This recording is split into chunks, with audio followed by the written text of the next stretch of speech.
Hi guys, welcome to my channel. Today we are going to discuss a bit Rimuru's Elegant Escape. This video contains spoilers, so without any further ado let's continue. Rimuru's Elegant Escape, 03. After pondering for a while, Diablo set out without hesitation.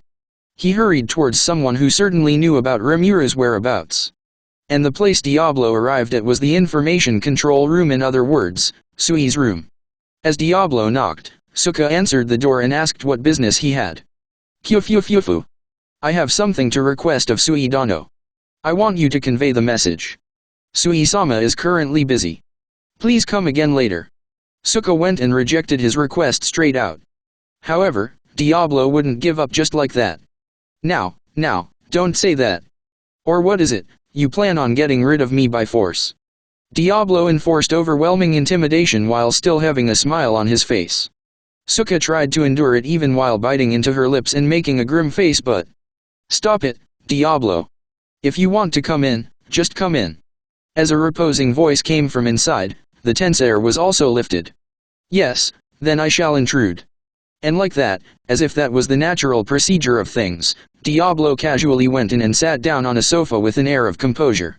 As Diablo relaxed, a demon chevalier appeared out of nowhere and began serving on the table. Seeing all these with a side glance, Sui coldly asked, "What do you want?" Diablo did not answer immediately. He first took a sip of the black tea the demon chevalier prepared. And then, he surveyed the room. Now then, judging from his subordinates, Suka's, actions, it seemed like he was having some sort of a conversation with Rimuru-sama just now, but... Sui is tight-lipped. There was no way Diablo would get an answer if he asked normally. However, he tried going head on this time on purpose. Diablo decided on that after thinking a bit. Kyufu. It's simple. Where is Rimuru-sama at the moment? What are you talking about? Shana and Shin are with him. Surely you jest. If it's you probably know where the real Rimuru-sama is, don't you? As Diablo went silent after saying that, Sui also looked at Diablo head on and went silent. And at that moment, both of their calculations mixed. As for Diablo, he planned on following around Sui wherever he went. As long as Sui doesn't confess, he just had to follow Sui around.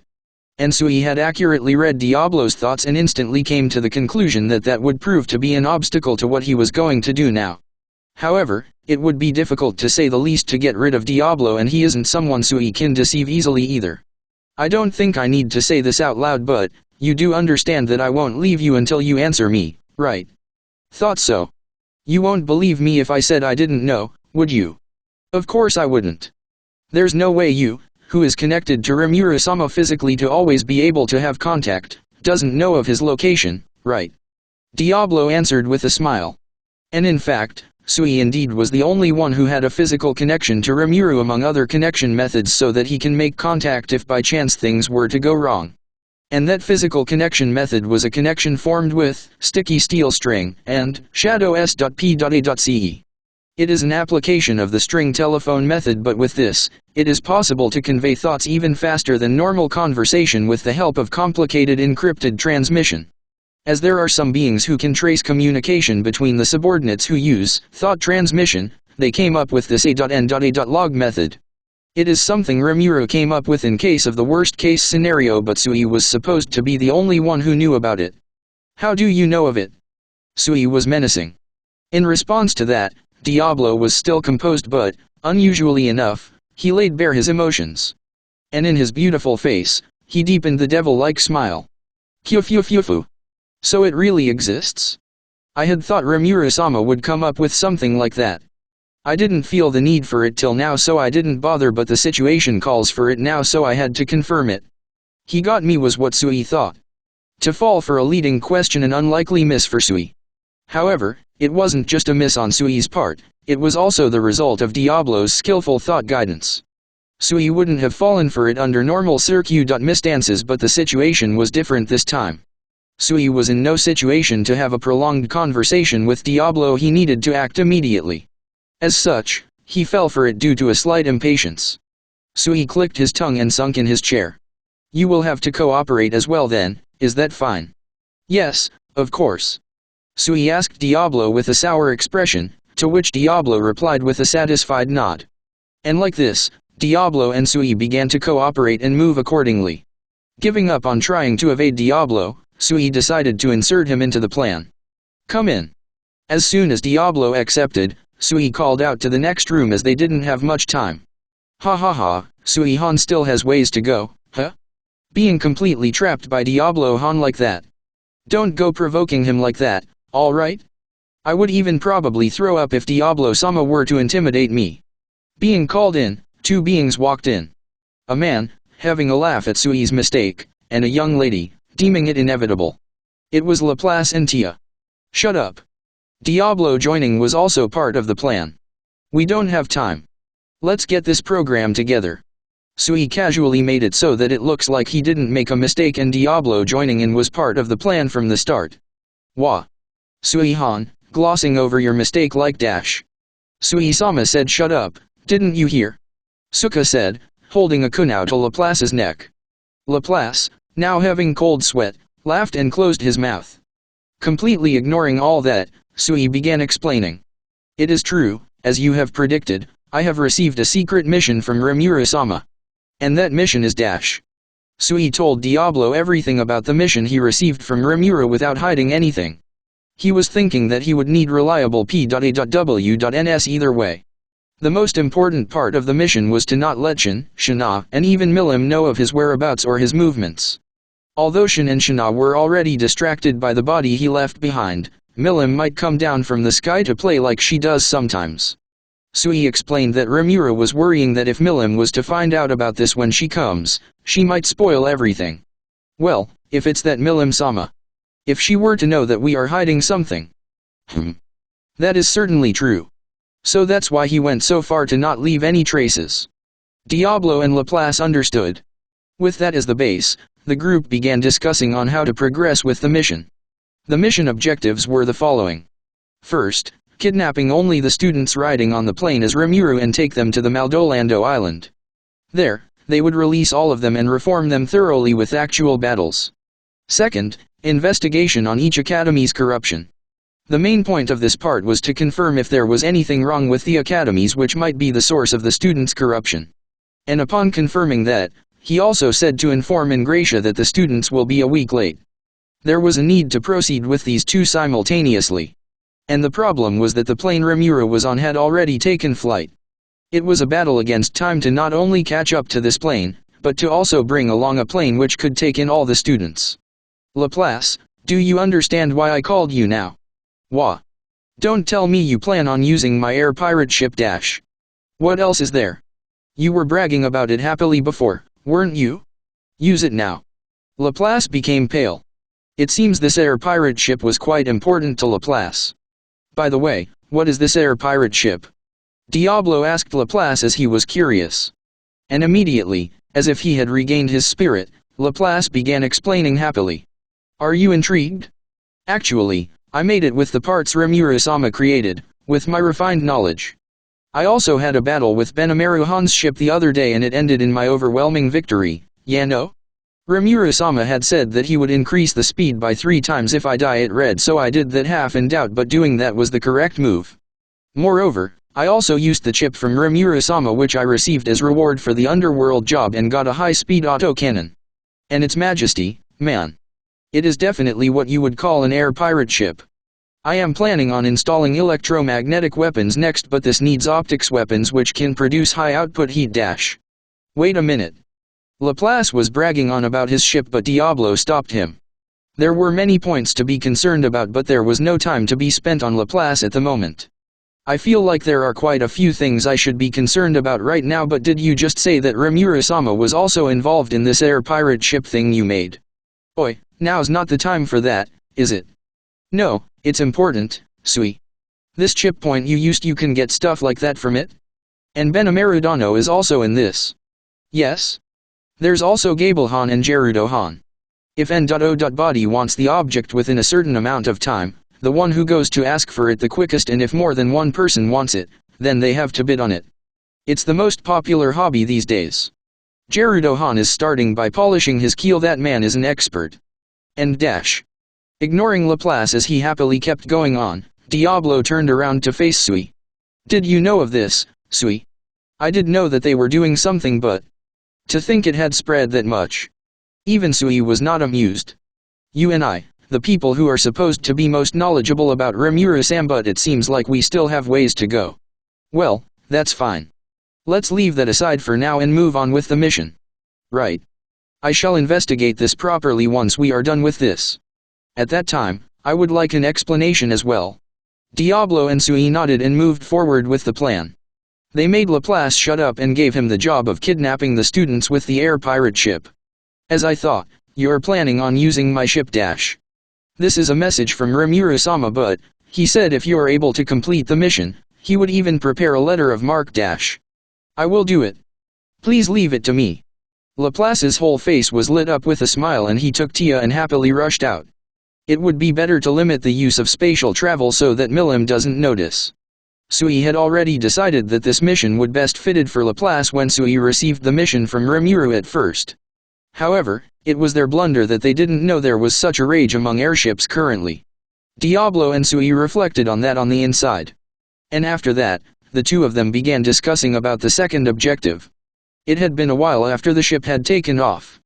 Although the duration of flight is affected by the weather, the plane would arrive at Ingratia Academy City within 10 hours. However, this time, a certain event will soon commence. And exactly when I was thinking of that, Laplace came. The announcer had announced that the plane was now entering a state of emergency. Magnus kept on talking to me frequently, so Laplace really saved me. Why do I need to tell this guy about my favorite food or hobby and stuff? He isn't trying to hit on me, is he? I don't think so, cause I look very plain now as I was wearing round spectacles, a mask, and also had black hair. Well, I guess it doesn't really matter since Laplace is here. After all, starting now, he won't have the leeway to be hitting on people. Hi-ya-hi-ya. This ship is now under the rule of the air pirates' greed circus. Cry, scream, and despair as you please. A cheerful voice echoed inside the ship. Laplace, that B.A.S.T.A.R.D, looks like he's enjoying this to the fullest. He wanted a letter of marque because he wanted to do this, eh? Well, it doesn't really matter as it won't really affect me. He won't dare attack any of the Tempest Airlines ships, and it isn't really fun seeing the ships the other countries develop emerge into the sky. For what it matters, I have already confiscated all the techniques related to airships from the Empire. It was among one of the conditions to acknowledge the Empire as independent. After all, I would like the monopoly of the sky to remain under Tempest. Although I don't think it will ever happen, but to prevent the usage of airships in wars between countries, this matter was one of the highest importance. After all, if you were to get rid of the skies among sky, land, and the sphere's only limited area where you can fight. Although I don't think there are any idiots out there who would come picking a fight with us, it would be difficult to stop other countries from fighting amongst each other. We can be the mediators, but intruding in their problems even before a war breaks out would only buy their animosity. And when I thought about it, considering all that, to have those wars not affect any civilians, removing flying forces would be the most effective. Airships are inventions which completely change the concept of wars. And because of this, there was a need for us to keep it to ourselves. As such, there was also a need to crush the airship-related inventions made by other countries. And so I was thinking of coming up with something to stop that. So if I were to just leave it to Laplace, he would happily do these tasks. All that's left is to make sure they don't find out I am the one behind this. I should be careful to not leave any evidence behind. While thinking of such things, I was observing the course of events. You can rest easy. I will protect you.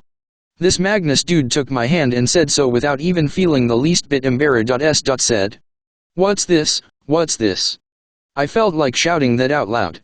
What, you can rest easy, I will protect, huh? Don't s.h.i.t around with me, you idiot. In the first place, I told you I'm a guy. My heart is undoubtedly that of a guy. This Magnus dude really doesn't listen to other people. I ended up grumbling about him. I guess I will let it rest since I didn't say it out loud.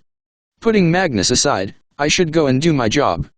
A jolt raced through the ship, signifying that Laplace's ship had connected. The C.O.C.K pit is probably in a state of panic right about now.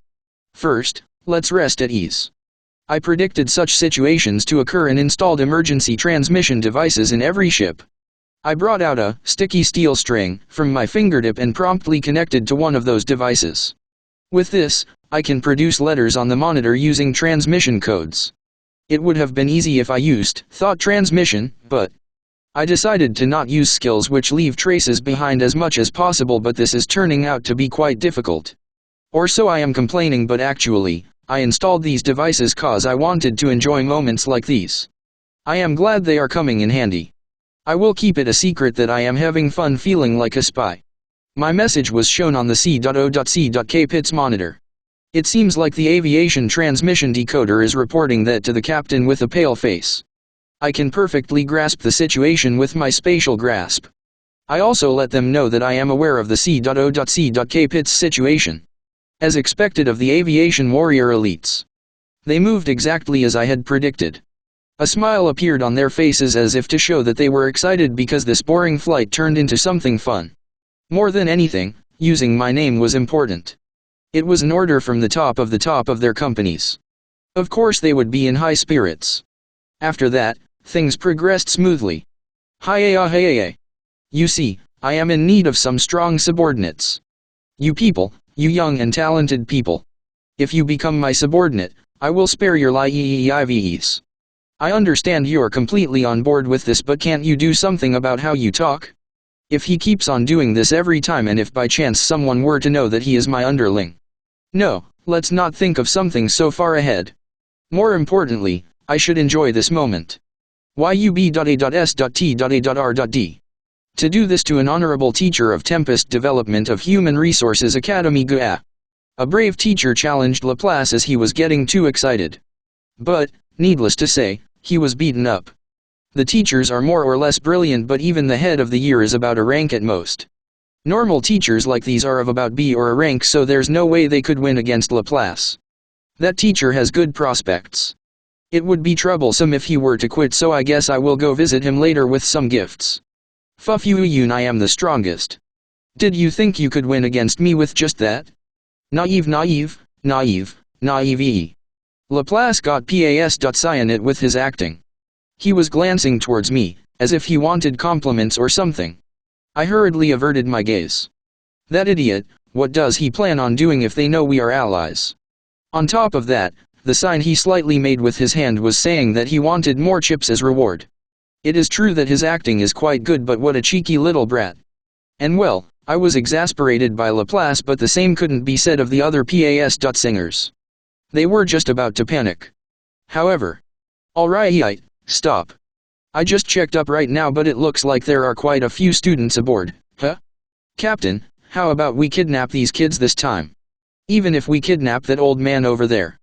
Doesn't feel like he will be of any use even if we train him from now. Tia, It seems like she came over to this side after the linking with the ship was done. In the end, no more fights broke out on the ship. Because Tia came in with two pas.set out ride conductors. They were actually acting pas.set out. As even B-rank experts were no match for them, even the Academy's teacher group gave up. After all, there's a fear of the ship itself getting destroyed if a serious fight broke out. They probably made their decision considering that. And like that, they obeyed Laplace and the students got on Laplace's ship. Listen here now, don't you kids go around and be riotous on the ship, alright? If you do, I will be super angry, you know. That's probably him being serious. This ship is extremely precious to Laplace. He probably would rampage immaturely if even the insides of the ship got damaged. Or rather, I am impressed he even agreed to using this ship.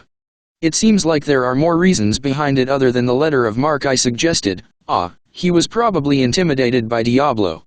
Laplace was aware that he had a hard time dealing with Diablo, so he probably went for the letter of marque rather than trying to defy him. If so, then I should think that this situation is completely within Diablo's prediction. As expected of Diablo, seems like he read my movement quite accurately. After this and that, the students all got on board Laplace's ship. Even the ones from the luxurious rooms. It looks like Tia went ahead and made them shut up beforehand. And like this, just as I had expected, we succeeded in getting everyone related to the academies on Laplace's ship and headed towards Maldorando Island. By the way, this is what happened on the ship after we had left. We are extremely sorry for the commotion. The air pirates just now were just a sideshow our leader, Rimuru Tempest, had thought up of. It was planned to have the PAS.singers feel a stimulation on this boring flight. Moreover, we haven't let the people related to the academies know of this to have them learn how to deal with emergencies. We are extremely sorry for the troubles. Such a broadcast was circulated. With this, the PAS.singers' anxiety and fear was rubbed off and a sense of relief brought on a feeling of excitement for them. There was no complaints as my name was said. Well, there was no damage or problems either, so it can't be helped if people associate this incident with the rioting Laplace later on. If that time comes, I swore to myself to declare that they are copycat criminals. Besides, them associating this relation is also within calculations. After all, it would turn out to be an implicit threat that Rimuru-sama won't permit anyone else to fly these skies. I felt like someone chuckled a bit, but I guess it's just me imagining things. Thank you for watching. Please like, share and subscribe.